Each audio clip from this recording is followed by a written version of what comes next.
Hey y'all, it's Tico, and this astro reading is going to focus on the Grand Trine that's occurring right now for about the next week or until the planets move out of orbit.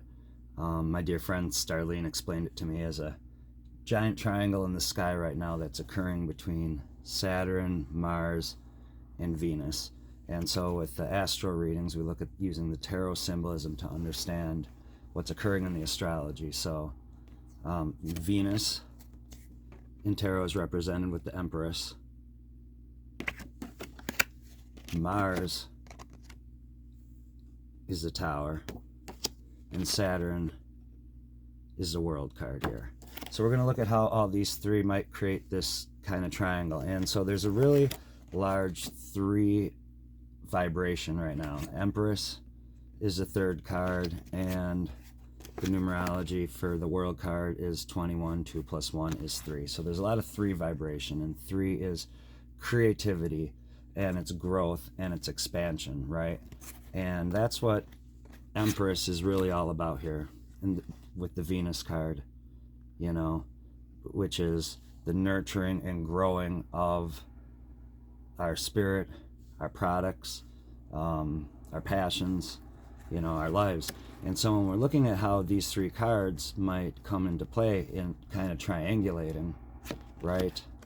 Well, with the Tower card, Tower really represents a divine influence, a divine spark, right? So we could look at this as saying that, you know, we're being divinely guided to create and to grow and do this thing that's maybe going to be even taking us into a new world or a new manifestation here, because that's what the World card is.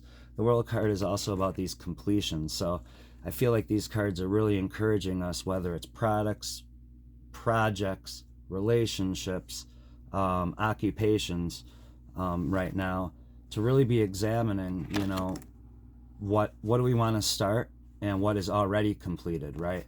Because now is almost a time to kind of clear that energy away. It's a little bit of like a spring energy, but coming to us now here after this fall equinox. So there's a clearing away.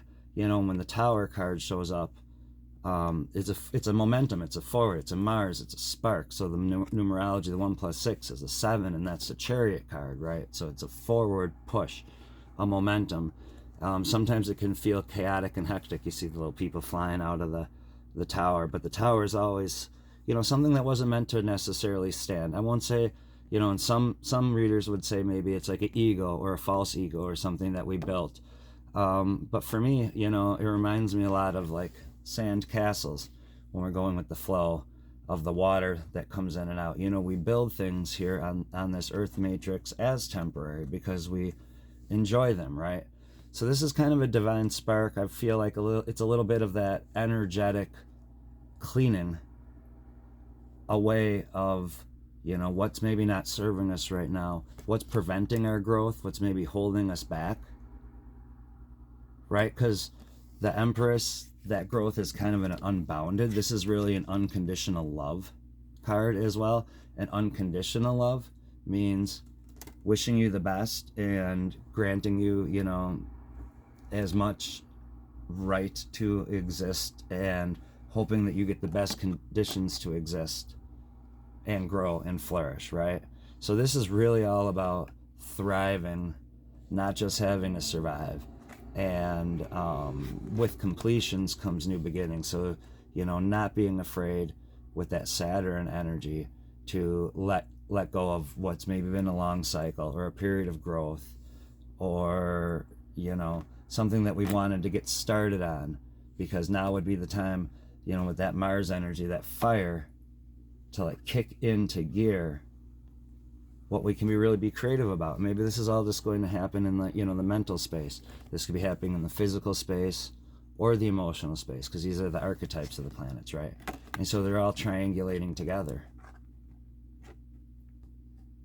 The Empress, and you get that kind of like womb energy there, egg energy, you know, the seed of a whole new world or way of being. We're growing that way. The Tower in the world, that's all those completions. And again, all this stuff will be divinely inspired. part of our soul paths, right? And so then to end the astro reading, pull a little card maybe just for some advice or clarifying as far as the tarot part aspect goes. Three of Wands, Sun and Aries. There's more of that kind of like fire, and again, that's interesting with that 3 energy. And the fire in tarot, of course, is passion, motivation, spirit, etc., right? So really all that growth and expansion. When the 3 of Wands shows up, you know, this really encourages us to not look at what we chose to not put energy to and left behind, but realize that right now what we're going to really be manifesting on the world is something that we had already put, like within the series, the 1 or the 2 of Wands, what we've already put the energy into. This is a time where energy's now come bouncing back, maybe for better or for worse. And then Mars is going to give us that kind of forward momentum, right, to really set sail into a new aspect of creativity, new passions, new projects, and almost like the seed of the newness, because this needs to be tended, growing, right? And maybe be something that we're like have been working on for a while or working on now. So I know this is a bit longer video than usual, but that's astro reading for the Grand Trine 2024.